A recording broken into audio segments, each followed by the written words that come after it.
এরা সন্ধ্যে 7টার দিকে প্রথম আমাদের খাম্বা থেকে লাইন আউট করছে। লাইন আউট করি এরপরে যায় আমাদের এখানে ডাইরেক্ট রান্দা নিয়ে আসি এবং কি গুল্লিগালা নিয়ে আসি আমাদের এখানে বাংসুর করে। আমাদের মহিলাদের উপরে হাত চালা এবং কি আমাদের মহিলার উপরে কোবাই দিছে। আমাদের মহিলা গলে কোবাই দিবার পরে যায় এবং আমাদের কিছু লোককে তখন ভিডিও করতে লাগছিল, তখন তাদের মোবাইলটা নিয়ে গেছে। মোবাইলটা নিয়ে গেলে পরে মোবাইল যখন দিতেছে না তখন এরা গুল্লি ঠেকাইবার পরে যায় তখন মোবাইল দিয়ে লাইছে।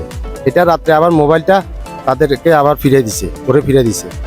এখান থেকে ধরেন লোকগুলো আসছে, আপনার কিছু জামাতের লোক আসছে, কিছু আমাদের বিএনপি লোক আছে এখানে জড়িত। এই আমাদের উচ্চ লেভেল লোকও আছে এখানে। আমাদের হের জামাই জুয়েল মেম্বার এও এখানে আছে। তারপরে যায় এরা আমাদেরকে এখনো হুমকি দিতেছে যে এখনো কিছু হয় নাই, আজকে আবার হবে, লোক আবার আইব, আবার এগুলো সব উচ্ছেদ করিয়া লাগবে। এবং কি আমাদের এখানে কোবাই কাবাই সব লুটপাট করি রাত্রে নিয়ে গেছে। এরপরে যায় আপনার সেনাবাহিনীর কাছে আমরা গেছি। সেনাবাহিনীর কাছে যাবার পরে সেনাবাহিনী আমাদের মহিলাগণরা বলছে যে ওরা তো লোক আরও ফেনী থেকে আরও আনতেছে, 2 গাড়ি আনতেছে। তাহলে সেনাবাহিনী কি করি জানে যে ওরা লোক আনতেছে। তারপরে যায় এখন আমাদের বাড়িতে হেরা বাইরে হুমকি দিতেছে, এগুলা তো ব্যাংসি আগের হুরানা ঘরগুলা যেগুলো আছে এগুলো কারিকুরি ব্যাগ শেষ করিয়ে এলাম, এগুলারে একটা রড থাকবেলা এখানে দিতাম না, বুঝছেন। আমাদের এখন থানাতে মামলা করবার গেছে, মামলা এরা নিতেছে না পুলিশেরা। তাইলে আমরা কি টাকার কাছে কি হারিয়ে যাবো না? টাকা হেরা যে কোনো জায়গায় টাকা দিয়ে ইয়া করি মুখ মারি রাখছে। আমরা থানার যাইলেও আমরা কোনো ইয়া পাইতেছি না, সেনাবাহিনীর কাছে যাইলেও কোনো আশ্রয় পাইতেছি না। তাহলে আমরা কি করবো এখন? আমাদের এই জায়গাটা হলো আমার দাদা জায়গা। আমি আগের থেকে বলছি যে আপনারা হচ্ছেন খরিদা মালিক, আমার কত হলো যে আপনারা খরিদা মালিক, আপনাদের দলিল আছে।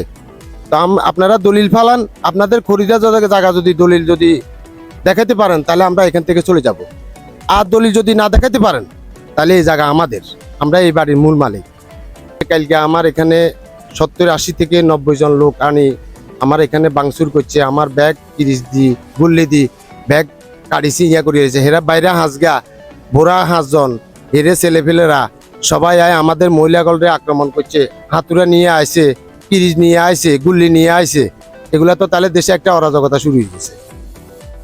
তাহলে আমরা সমাজের কাছে বিচার পাইতেছি না, প্রশাসনের কাছেও বিচার পাইতেছি না, সেনাবাহিনীর কাছে লাস্ট পর্যন্ত গেছি, এদের কাছেও বিচার পাইতেছি না। তাহলে আমরা বিচারটা পাইব?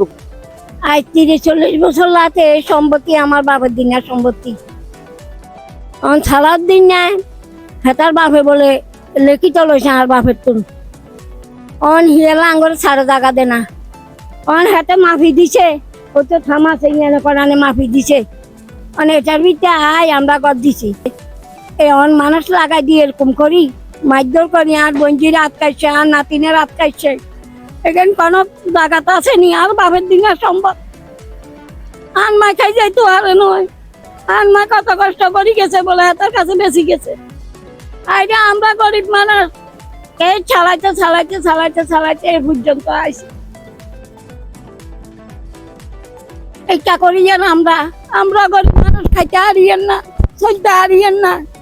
ও দুরাদিন বেশি কিনি বাপের দিনে নিম হয়ে হারিয়েন না হেতাল্লা, বুঝছেন নি? বাজি আমরাও কাছে বিচার চাই। এরকম করি আর বঞ্জিরে মারছে, আর নাতিনের মারছে, আর বঞ্জির করে এরকম করছে। তিরিশ আনছে, মাতুল আনছে, কোঁচ আনছে, লাড়ি আনছে, এরকম করে বাইয়েছে। মহিলারা উজ্জনায় বাইয়েছে। ওরা মানে জামাল, তারপর সালুদ্দিন, তারপরে আলউদ্দিন, শাহাবুদ্দিন, ওরা 4 হাজবাই তারা করছে বেলাল, তারা 4 হাজবাই তারা প্ল্যান করছে যে আঙ্গু গদুয়ার ভাঙ্গে লাগবে। লোক আনাইছে, 2-3 রকমের লোক আনাইছে। আনাই প্রথমে থামের গাঁড়ার আগে খায়, থামে তুন কাটছে, লাইন কাটিয়ে লাইছে। লাইন কাটি তারপরে গদুয়ার ভাঙা শুরু করছে। আমরা অনেক কান্নাকাটি করছি, ওরা একটু করে না।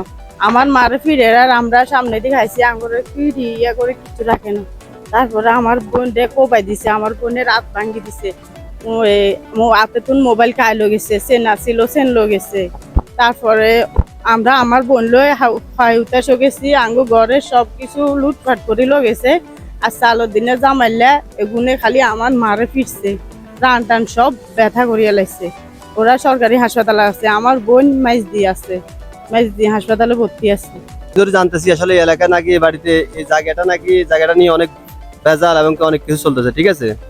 জানার পরে কালকে সন্ধ্যা 7টা-7:20 দিকে শুনতেছি এ বাড়িতে নাকি মারামারি হচ্ছে এবং এ বাড়িতে কয়েকটা ঘর নাকি বাইরে থেকে বিভিন্ন নাকি জামাত শিবিরের লোকজন এসে নাকি দরজা এগুলো নাকি ভাঙচুর করছে, ঠিক আছে। এর পর সঙ্গে সঙ্গে এখানে লোকজন এসে দেখলো যে কন্ডিশনটা এমন। আসলে একটা জায়গাতে জায়গা সম্পত্তি নিয়ে বিরোধ থাকতে পারে, এই জন্য যে একটা বাড়িতে যে এভাবে যে আপনার কারেন্টের লাইন কাটিয়ে এইভাবে একটা ধ্বংসলীলা চালাবে, সেটা আসলে কোনো সভ্য মানুষের পক্ষে এটা সম্ভব নয়, ঠিক আছে।